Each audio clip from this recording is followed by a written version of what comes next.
Baiklah, Assalamualaikum warahmatullahi wabarakatuh. Yang saya hormati tutor Universitas Terbuka dan rekan-rekan mahasiswa Universitas Terbuka dimanapun berada. Alhamdulillahillazi an'ama bi ni'matil iman wal islam wa nusollihi wa nusollimu ala khairil anam sayyidina Muhammadin wa ala alihi wa sahbihi ajma'in imah. Sebelum saya menyampaikan gagasan saya tentang COVID-19, baiklah sebaiknya kita seluruhnya mengaturkan dan mengucapkan puji syukur kita atas kehadiran Allah Subhanahu wa taala yang telah memberikan kita kesehatan serta kesempatan sehingga kita bisa menyaksikan video ini secara bersama-sama. Baiklah, untuk judul yang akan saya bahas adalah COVID-19 dalam konteks menyampaikan gagasan. Ini adalah tugas dari bahasa Indonesia. Baiklah, langsung saja kita mulai. Apa sih itu COVID? Virus corona atau Severe Acute Respiratory Syndrome Coronavirus 2 atau SARS-CoV-2. COVID sendiri adalah singkatan dari Coronavirus Disease, adalah virus yang menyerang sistem pernapasan. Jadi penyakit akibat infeksi virus ini itulah yang disebut dengan COVID-19, teman-teman. Kemudian virus corona bisa menyebabkan gangguan ringan pada sistem pernapasan, gangguan ringan pada paru-paru hingga berat sampai dengan kematian. Untuk slide selanjutnya, apa saja sih gejala-gejala terjangkit COVID ini?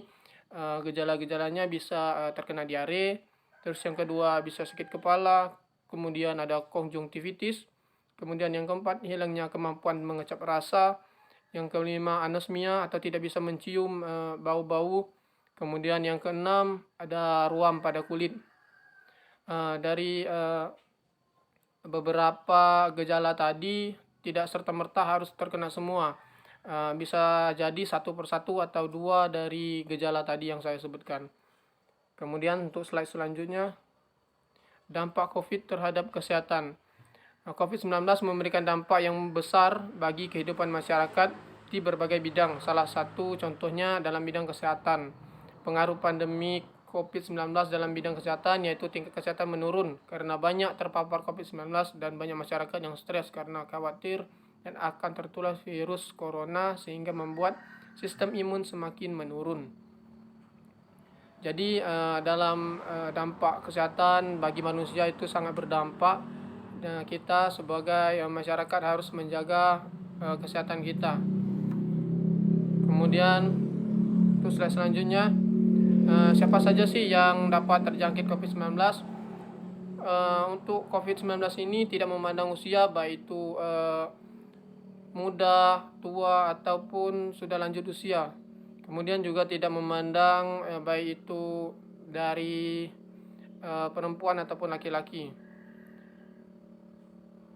Kemudian yang sering terkena yaitu yang rentan terkena adalah orang-orang yang sistem imun tubuhnya itu lemah. Jadi memudahkan virus masuk ke dalam tubuh. Kemudian untuk slide selanjutnya, langkah-langkah apa saja sih yang harus kita hindari dari COVID-19 ini? Yang pertama yaitu terapkan physical distancing, yaitu menjaga jarak minimal satu dari orang lain itu 1 meter antara satu orang dengan orang yang lainnya. Kemudian menggunakan masker di tempat-tempat umum. Kemudian yang ketiga, rutin mencuci tangan dengan air dan sabun serta menggunakan hand sanitizer.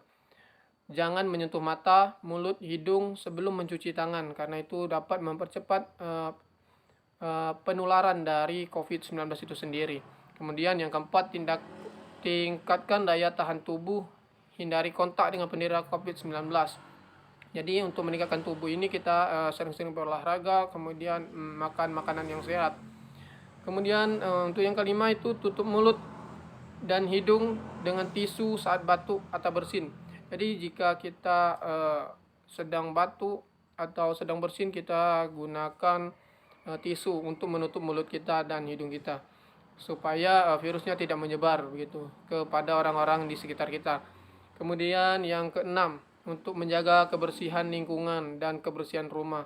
Pentingnya menjaga kebersihan adalah supaya semua virus-virus yang ada, bukan hanya virus COVID, sehingga virus yang berada di sekitar kita bisa kita hilangkan. Kemudian yang ketujuh yaitu mengikuti program vaksinasi. Sekarang sudah banyak dicanangkan oleh pemerintah untuk ikut program vaksinasi sehingga bisa terhindar dari coronavirus ini. Kemudian itu saja yang dapat saya sampaikan dalam menyampaikan gagasan pada video kali ini. Saya mohon maaf apabila ada kesalahan atau ucapan saya ataupun cara berpakaian saya yang kurang sopan di hadapan rekan-rekan mahasiswa semua. Saya mohon maaf dan kepada Allah saya mohon ampun. Saya pamit undur diri. Wassalamualaikum warahmatullahi wabarakatuh.